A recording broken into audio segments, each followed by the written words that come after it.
I'm sorry, but you must be lost, child. The cleaning department is in the basement. The receptionist didn't even bother to look up from her gleaming computer screen, her voice a dismissive hum in the cavernous, marble-clad lobby of Sterling Corporation. Ilara Santos, all of 8 years old, adjusted the strap of her worn school backpack. A faint, bitter taste, familiar from countless quiet observations, touched her tongue. This was precisely the kind of subtle contempt her mother, Clara, had warned her about. Ilara lifted her chin with a determination that finally made the woman glance up, her eyes, accustomed to the deferential nods of executives, widening in mild surprise. I have a 9 o'clock interview with Mr. Richard Blackwood for the position of project manager. Ilara's voice was clear, steady, devoid of the childish tremble one might expect. The silence that followed was so thick that even the suited executives passing through the lobby slowed their pace, their hushed conversations dying out. The receptionist blinked several times, as if trying to process an impossible mathematical equation. Very funny, dear.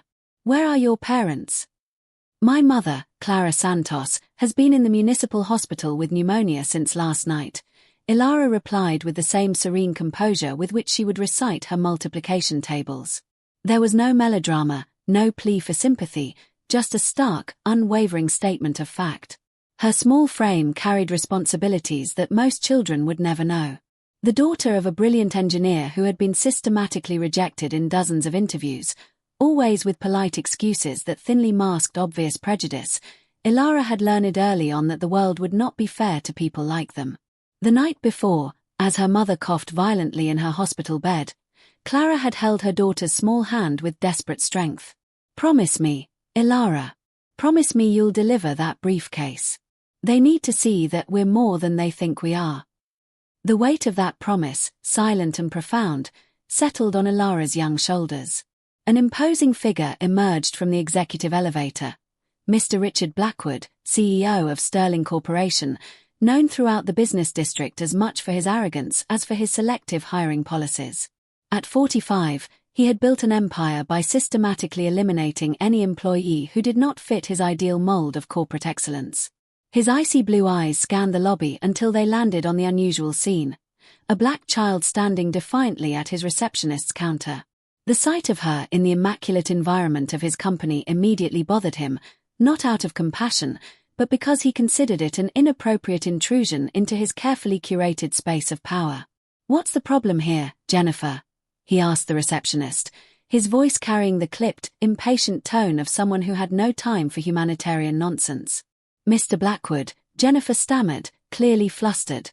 This girl says she has an interview with you.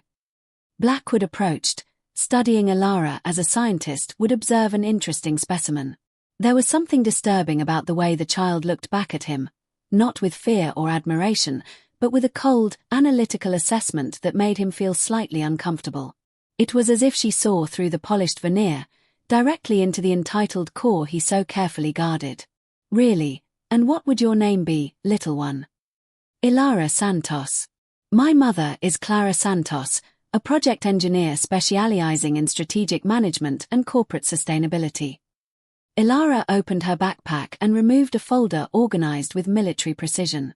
She has prepared a complete presentation on how to reduce Sterling Corporation's operating costs by 30% while maintaining the same quality standards. Blackwood raised an eyebrow, a flicker of amused condescension crossing his face. The idea of a black child thinking she could impress him was almost comical. For years, he had perfected the art of rejecting unsuitable candidates with polite smiles and technical excuses that could never be legally challenged. How lovely, he muttered, more to himself than to her. And tell me, Ilara, does your mother really believe that sending a child in her place demonstrates professionalism? The subtle sneer in his voice, the barely veiled contempt, was a familiar sting. But Ilara did not flinch.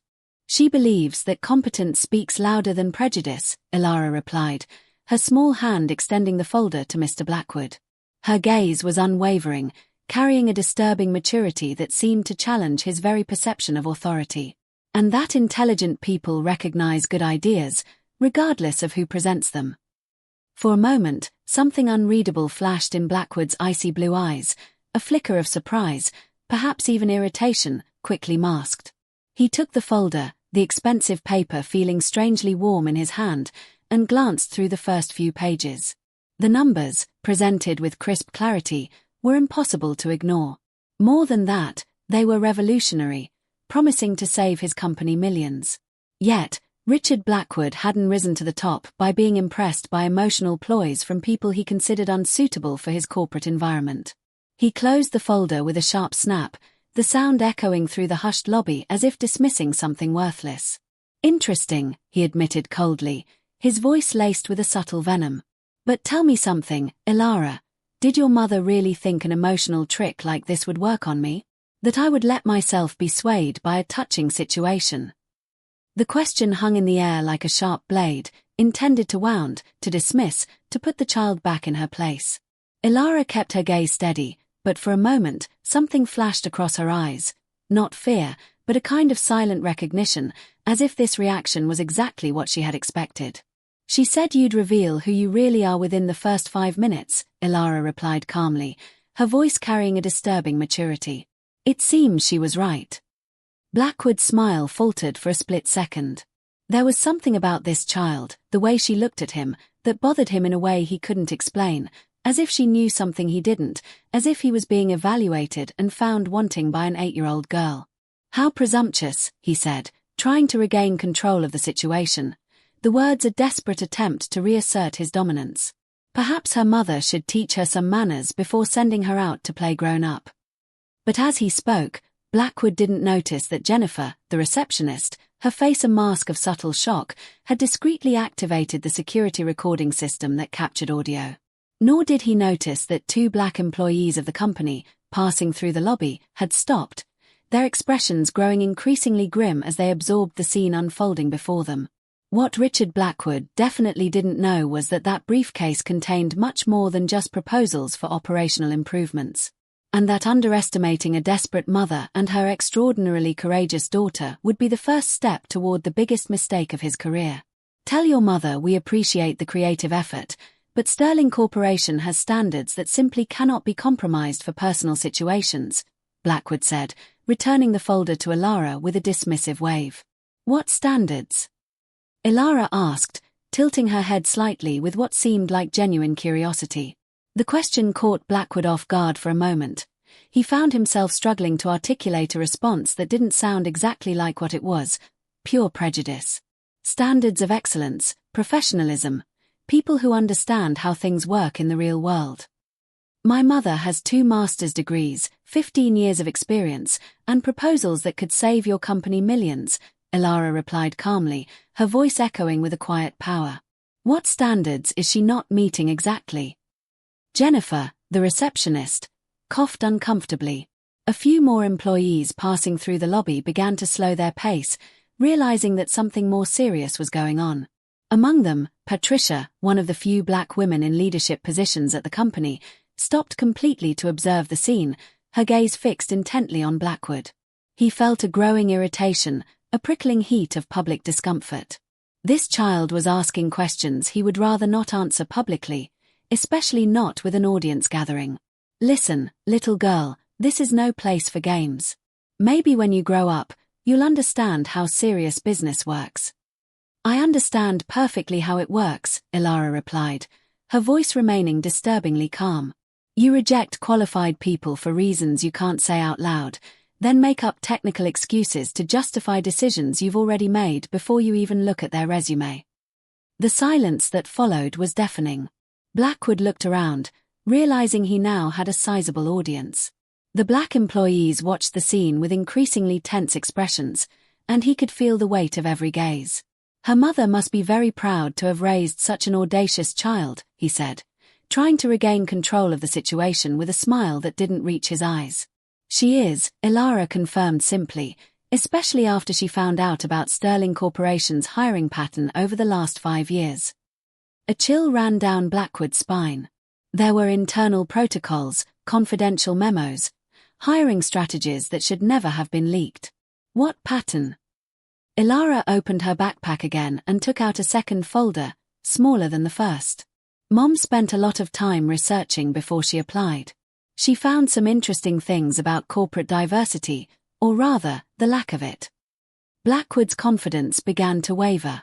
There was something about the way this child spoke, the way each word seemed carefully chosen, that made him uneasy. It was as if she were following a specific script, one he hadn't been given. Statistics can be manipulated, he said, trying to sound casual, but his voice betrayed his growing nervousness. They can, Ilara agreed, opening the folder slightly to reveal photocopies of documents that made Blackwood pale. But it's hard to manipulate internal emails, memos, and meeting recordings, especially when people think they're just talking among like-minded people. Blackwood's blood ran cold. Those documents. How did an 8-year-old have access to internal company communications? I don't know what you're talking about. He was being led by her. Of course you do, Ilara replied, closing the folder with a movement that mirrored the dismissive gesture he had made moments earlier. The question is, do you want to find out how much Mom knows here in front of everyone, or would you prefer a private conversation? Patricia, the HR executive, approached discreetly, pretending to check something on her tablet, but clearly interested in how the situation would unfold. Other employees made similar moves, creating an ever-growing audience for their CEO's public embarrassment. Blackwood realized he was being manipulated, led by an 8-year-old into a trap he couldn't quite identify. My office. Now, he said through clenched teeth. Great choice, Ilara replied with a smile that seemed strangely adult. Mom always says important conversations deserve privacy. As they walked toward the elevator, Blackwood tried to process what had happened. How had an unemployed engineer and her young daughter obtained inside information about his company? More importantly, what exactly did they know about his hiring practices? In the elevator, Ilara watched the numbers rise with her usual calm, as if she was strolling through a park instead of facing one of the most powerful men in the city. Mr. Blackwood? She asked, his irritation clearly visible. Mom always says that the most dangerous people are those who have nothing to lose. She looked directly at him, her eyes carrying a maturity impossible for her age. We both fit that category now. You're just a child, Blackwood replied, but his voice sounded less convincing than he had hoped. I am, Ilara agreed quietly. But children ask questions that adults are afraid to ask. And sometimes, those questions are exactly what the world needs to hear. The elevator stopped on the 40th floor, and the doors opened to reveal the immaculate surroundings of the executive office. As Blackwood led Ilara down the hallway, he couldn't shake the feeling that he wasn't leading the situation. Mr. Blackwood's secretary, Mrs. Davidson, looked genuinely surprised to see the CEO accompanied by an 8-year-old child. Mr. Blackwood, your 10 o'clock meeting. She began, her voice trailing off. Cancel everything until further notice, he cut her off abruptly, pushing open the door to his executive office with more force than necessary. Ilara calmly entered his corporate sanctuary, her eyes scanning with an almost adult interest the awards, certificates, and photographs that decorated the walls, a collection of tangible ego. Blackwood closed the door, the click of the lock echoing with a finality that suggested a battle was about to begin. Now, let's settle this once and for all, he said, trying desperately to regain his lost authority, his voice a low growl.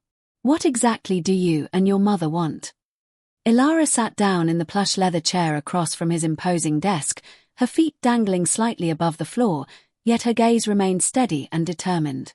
We want exactly what we've asked for from the beginning. A fair chance. But it seems you'd rather do this the hard way. Each new revelation from this impossible child was writing his own sentence of defeat, and the scariest part was that Richard Blackwood was beginning to realize that it might already be too late to stop what was coming. For a moment, when she smiled politely as she organized the folders on her lap, any observer would think they were seeing just a child visiting the office. But those who knew true power understood that it sometimes came in the most unexpected and devastating packages. Blackwood walked behind his imposing mahogany desk, trying to re-establish his position of power. All right, little girl, now that we're alone, how about we stop this charade and you tell me what you really want? Acting. Ilara scoffed softly, shaking her head. Mr. Blackwood, I don't know what you're talking about. I just came to deliver my mother's portfolio and discuss her qualifications. Cut that. Blackwood snarled, losing the composure he had worked so hard to cultivate over decades. You mentioned internal documents, emails, recordings. An 8-year-old doesn't have access to that kind of information. Who's behind this? Mom always says that smart people ask the right questions of the right people, Ilara replied, opening the second folder with a deliberate slowness. And that disgruntled employees are great sources of information, especially when they feel protected by anonymity. Blackwood's blood ran cold. Disgruntled employees. Patricia, from Human Resources, Ilara said casually, as if she were commenting on the weather. She was very upset when she found out that qualified black candidates were systematically rejected with fabricated excuses. James Morrison, from the finance department, was not happy when he learned that the company paid extra bonuses to managers who maintained cultural uniformity in their teams. Blackwood leaned on the desk, feeling the world spin. These were trusted employees, people he would never have suspected of treason. That's impossible. They signed confidentiality agreements. They did, Ilara agreed cheerfully, her voice eerily calm. But Mom found out that confidentiality agreements don't apply when it comes to illegal practices. And racial discrimination is a federal crime, isn't it? At that precise moment, Blackwood's phone rang. Mrs. Davidson, his secretary, spoke through the speakerphone. Mr. Blackwood, there's a lawyer here who wants to talk to you. He says it's urgent, and that it's about the girl in your office. Ilara smiled, a subtle, knowing curve of her lips. Oh, it must be Dr. Matteo. Mom asked him to come pick up the documents after I finished the presentation. What documents? Blackwood asked, though he already knew the answer, a sickening dread rising in his throat. The copies of the emails, memos, and recordings I mentioned, Ilara explained patiently. Mom always makes backup copies. Dr. Matteo specializes in workplace discrimination cases. He said his rarely seen evidence what he called incriminating. Blackwood clenched his fist. That's blackmail. No, Ilara corrected, her voice maintaining that hauntingly adult calm. Blackmail would be if we were asking for money or special privileges. We just want what Mom deserves, a fair chance based on her qualifications. The CEO tried to regain control. Even if those allegations were true, a company the size of Sterling Corporation has the resources to fight any lawsuit. Your lawyers wouldn't stand a chance. You're right, Ilara admitted, nodding thoughtfully. If it were just Mom against Sterling Corporation, it would be an unfair fight. She opened the larger folder and pulled out a printed list. But what if there were 57 of us? Blackwood took the list with trembling hands. Names, dates, positions they had applied for, qualifications, official reasons for rejection. A pattern so clear that even a first-year law student could prove systematic discrimination. Mom spent the last 3 months contacting people who were rejected by Sterling Corporation in the last 5 years, Ilara explained, watching his face. She found that they all had something in common, exceptional competence and characteristics that didn't fit your ideal pattern. Impossible, Blackwood muttered. But his hands trembled as he leafed through the names. He remembered several of them, candidates who were truly impressive, but whom he had rejected for reasons he would never admit publicly. Ilara continued relentlessly. Dr. Matteo said that a class action lawsuit like this could result in millions of dollars in damages, not to mention the damage to the company's reputation and possible federal sanctions. The phone rang again, insistently. Mr. Blackwood, came Mrs. Davidson's tense voice through the speakerphone. There are journalists in the lobby. They say they want to talk about discriminatory practices at the company.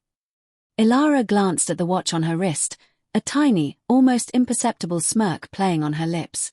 Oh, that must be the Channel 7 news crew. Mom scheduled a press conference for noon. She thought it would be interesting to give the media an opportunity to cover a story about social justice. You can't do that, Blackwood whispered, panic finally breaking through his arrogance. We already have, Ilara replied simply.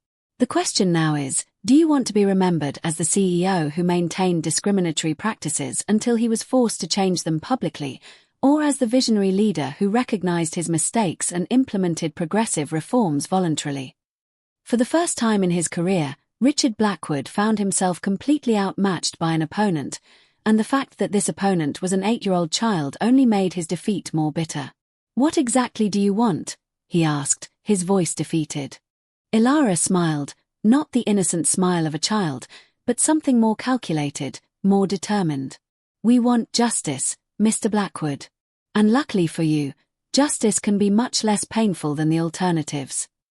For a moment, as she methodically organized the papers in her briefcase like a seasoned lawyer, Blackwood realized that he had completely underestimated not just a child, but an entire family that had turned months of rejection and humiliation into a surgical precision operation.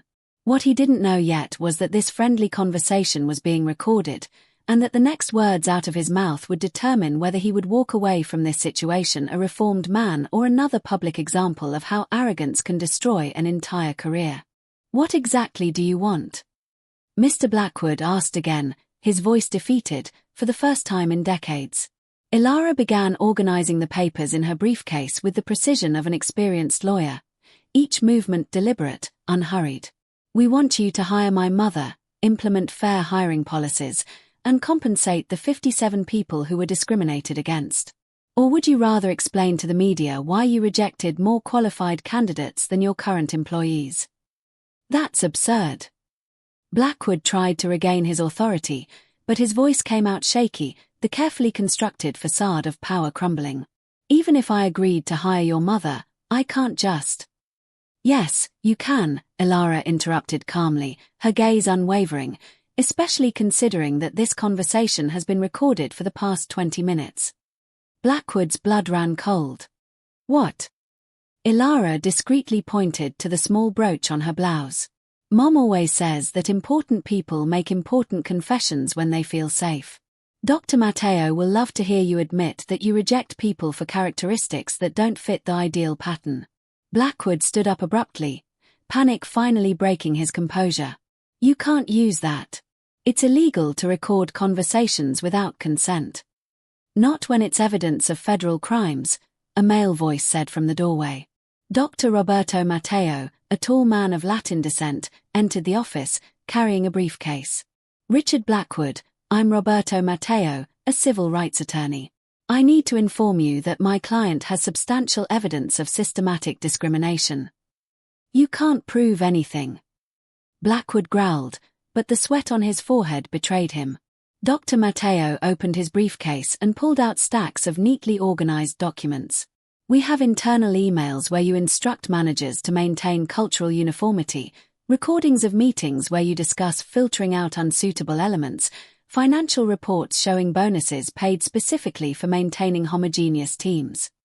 And this," Ilara added, handing a tablet to Dr. Matteo, "is a recording of our conversation from the last 20 minutes, where he admits to rejecting people for not fitting the ideal standard." Blackwood slumped heavily into his chair, the weight of the situation finally hitting him. "You planned all of this." "We planned justice," Dr. Matteo corrected, his voice firm. "And fortunately, we have more than enough evidence. The class action lawsuit we filed this morning includes not only discrimination but also retaliation, creation of a hostile environment, and violation of federal civil rights." The phone rang insistently. Mrs. Davidson spoke into the speakerphone, her voice heavy with urgency. "Mr. Blackwood, the board of directors is here. They say it's a legal emergency, and there are a lot of reporters in the lobby right now." "Oh, yes," Ilara said cheerfully, a chillingly calm note in her young voice. "Mom scheduled the press conference for now. Channel 7, Channel 12, and the Business Tribune. They want to talk about discriminatory practices in large corporations." Blackwood buried his face in his hands. "You're going to destroy the company." "No," Dr. Matteo corrected firmly. "You destroyed your own reputation with your actions. We're just making sure there are consequences." The door opened again, and Patricia, the black HR executive, entered with 3 other black company employees. "Mr. Blackwood, we need to talk. All of us." "Patricia, this isn't the time." Blackwood began. "This is exactly the time," she interrupted, her voice filled with dignity. "Because we finally have the courage to speak up. James Morrison is preparing a full financial report on the discriminatory bonuses. Sandra Davis from accounting has copies of all the emails, and Michael Chun from the legal department has already spoken to federal authorities. Blackwood looked around, realizing he was completely surrounded. "You all betrayed me." "We haven't," Patricia replied with quiet strength. "We've stopped being accomplices to your prejudice."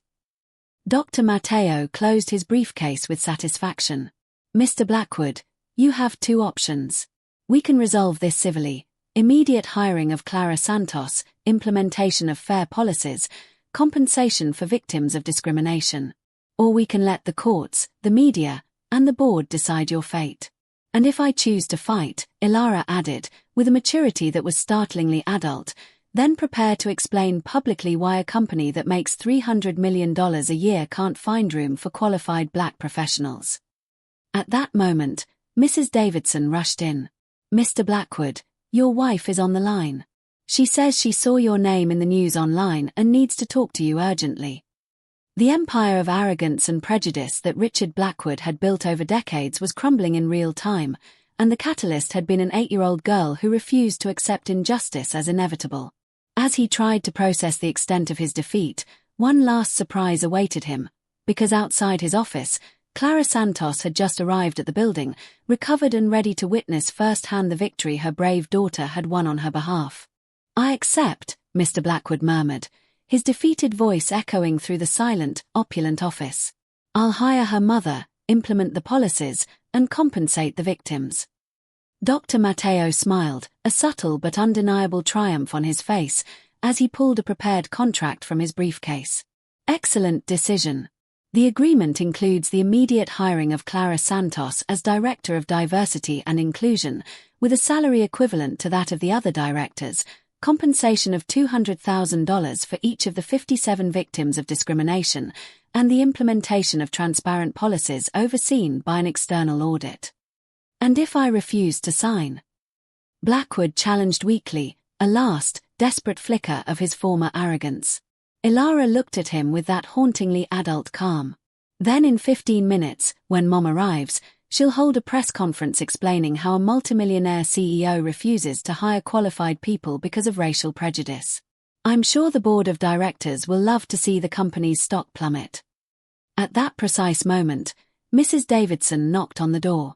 "Mr. Blackwood, there's a lady here claiming to be Clara Santos. She says she's here to pick up her daughter." "Send her in," Dr. Matteo instructed, before Blackwood could respond. Clara Santos entered the office with the quiet dignity of a queen. Despite her simple clothes and the obvious signs that she had just left the hospital, her eyes met Ilara's first, silently checking that her daughter was okay, a profound, unspoken conversation passing between them. Only then did she turn to Blackwood. "Mr. Blackwood," she said calmly, her voice gentle yet firm, a stark contrast to his own earlier bluster. "I've come to pick up my daughter and discuss the terms of my employment." "Her hiring?" Blackwood repeated, still struggling to process the reality. "Mom always says it's best to negotiate from a position of strength," Ilara explained cheerfully, a genuine, childlike sparkle returning to her eyes now that the battle was won. "And we've discovered we have quite a lot of strength." 3 hours later, the news was spreading across social media like wildfire. Sterling Corporation CEO implements revolutionary diversity program after confrontation with 8-year-old. The video of Ilara entering the building and leaving alongside her mother, now officially hired, went viral in minutes.